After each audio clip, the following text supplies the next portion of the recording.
அண்ணனுக்கு நினைவு இருக்குமான்னு எனக்கு தெரியல. 2006 GEM hospital Palanivel sir, one of the don in laparoscopy, god of laparoscopy, இந்தியாவை பொறுத்த வரைக்கும் காட் ஆஃப் லேப்ரோஸ்கோபி. எங்க ஊர்ல ஒரு காட் ஒருத்தர் சுத்திட்டு இருப்பார், டாக்டர் சரவணன், விஜய் ஹாஸ்பிட்டல். அவர் எங்களுக்கு பழனிவேல், எங்களை எல்லாரும் அந்த லேப்ரோஸ்கோபியில் ட்ரெயின் பண்றது அவர் தான். அப்ப அந்த புக் ரிலீஸ் பண்றதுக்கு முதல்ல அவரோட லேப்ரோஸ்கோபி புக் ரிலீஸ் பண்றதுக்கு அண்ணனை கூப்பிட்டுருந்தாங்க. அண்ணன் தான் அந்த புக்கை ரிலீஸ் பண்றாரு. அந்த புக்கில் அவரோட சைனை போட்டு பிரபுரதன் என்னோட நண்பன், அவர் மூலமா அந்த புக்கை எனக்கு வந்து முதல் அந்த லேப்ரோஸ்கோப், நான் லேப்ரோஸ்கோபிக்குன்னு வாங்கின புக்குன்னு சொல்ல மாட்டேன், கை நீட்டி வாங்கின புக்கு, அதுதான் முதல் புக்கு. அவர் தான் போட்ட பிள்ளையார் சொல்லி இன்னைக்கு நாங்கள் இவ்வளவு தூரம் வளர்ந்ததுக்கு இந்த அனைத்து நபர்களும் எங்களோட ஒரு ஒரு தாங்கு தூண். அவரு எப்பயுமே சென்னை, கோயம்புத்தூர் அப்படி பேசுற ஒரு காலப்போக்கில் பார்த்தா சேலம், விருதாச்சலம்னு பேச ஆரம்பிச்சிட்டாரு. இப்போ வரைக்கும் இந்த மேகதாது வரைக்கும் பாத்தீங்கன்னா எந்த ஒரு, எனக்கு ரொம்ப நாள் ஒரு ஆசை அதை உங்களுக்கு மேடையில கேட்கணும்னு. இப்ப இருக்கிற அரசியல் தலைவர்களோட நீங்க மேடையில நேருக்கு நேர் ஒரு விவாதம் பண்ணணும். அப்பதான் தமிழ்நாட்டு மக்களுக்கு தெரியும் ஒரு அரசியல் தலைவருக்கான கூர்மைனா என்ன.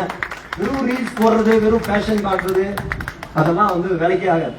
ஸோ கூர்மை, அதுக்கு வந்து ஒரு விவாத மேடை இந்த அமெரிக்காவில் பண்ற மாதிரி, இந்த பிரசிடென்சியல் எலெக்ஷன்ல பண்ற மாதிரி ஒரு விவாத மேடை வரணுன்றது என்னோட ரொம்ப நாள் ஆசை. இவரெல்லாம் ஒரு கோல்டு ஸ்டாண்டர்ட் சொல்லுவாங்க. இந்த கெமிஸ்ட்ரி, பிசிக்ஸ் எல்லாம் படிச்சிருப்போம். கோல்டு ஸ்டாண்டர்ட், புதுசா கண்டுபிடிக்கக்கூடிய எந்த விஷயத்தையும் அதோட கம்பேர் பண்ணி கோல்டு ஸ்டாண்டர்ட் சொல்லுவாங்க. அந்த மாதிரி ஒரு கோல்டு ஸ்டாண்டர்டு. நான் அண்ணன் சொன்னாரு, மிகப்பெரிய அன்பான வார்த்தைகள், அது ஒரு உதாரணமா இது எல்லாத்துக்கும் சொன்னாரு. பட் நான் வளர்ந்ததே உங்களை பார்த்துதான், அப்படிதான் இருப்பேன் நான். இப்போ அதே உங்களை கூடவே வச்சுக்கிட்டு இருக்கிற மாதிரி ஒருத்தன் என் கூட சுத்திட்டு இருக்கிறான் என் சகல. ஒரு மகன்னா இப்படிதான் இருக்கணும், மருமகன்னா இப்படிதான் இருக்கணும். பெரிய உதாரணம். அவன் பேரு கௌதமன், நான் கூப்பிடுறது கௌதம புத்தா. அவன் எதுக்கும் அழட்டிக்க மாட்டான், எதுக்கும். நான் வந்து இந்த மயில் குட்டி மேல மேல ஓடிட்டு இருப்பேன். அவன் பொறுமையா இடியே உண்டாலும் அப்படிதான் நடந்து வருவான். அவனை பார்த்தோன்னே மொத்த குடும்பமும் அப்படியே பொறுமையாயிடும். ஸோ நான் வெறும் இந்த குடும்பத்துக்கு ஒரு ஸ்டேரிங் டிரைவர். நான் வீல்ஸ், 4 வீல்ஸ், ஒரு வீல் அமெரிக்காவில் இருக்குண்ணே. பெண்கள் அனைவரும் அவங்க டைரக்டரா ஒரு வீல் ஓடிட்டு இருக்குது. இன்ஜின் எங்க அத்தை தான், இன்ஜின் எங்க அத்தை தான். ஆனா நாங்க இப்ப ஈவிக்கு மாறிட்டோம். எல்லாருக்கும் நன்றி, மிக்க நன்றி. மிக மிக சந்தோஷமான விஷயமா இருக்குது. எங்க ஊர்ல ஒருத்தன் கேட்டாங்க, விருதாச்சலத்தில் அண்ணன் வந்து இப்போ ஆடுகளம்னு சொல்லிட்டு 30,000 சதுரடியில மாவட்டத்திலேயே பெரிய ஒரு ஸ்போர்ட்ஸ் கிளப் திறக்க போறாரு இப்போ 4 மணிக்கு.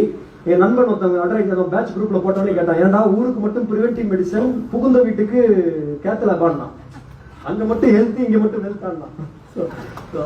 இந்த தருணம் எங்க குடும்பம் அனைவருக்குமே இப்போ வந்து இந்த இவ்வளவு இக்கட்டான காலகட்டத்திலையும் நெருக்கடியிலையும் அண்ணன் வந்து ஒரு டைம் ஒதுக்கி, இது வந்து நான் 6 வருஷத்துக்கு முன்னாடி பிளான் பண்ணது. அண்ணனை கூட்டு வந்து இங்க வந்து திறக்கணும் 2020 மார்ச் மாசம். அப்போ கொரோனா காலத்தினால தள்ளி போச்சு. மே 15 டேட்டு கொடுத்துருந்தீங்கன்னா அப்போ நம்ம புதுப்பித்த ஆஸ்பத்திரி திறக்கிறதுக்கு தள்ளி தள்ளி தள்ளி இப்பதான் நடக்கணும்னு இருந்தது.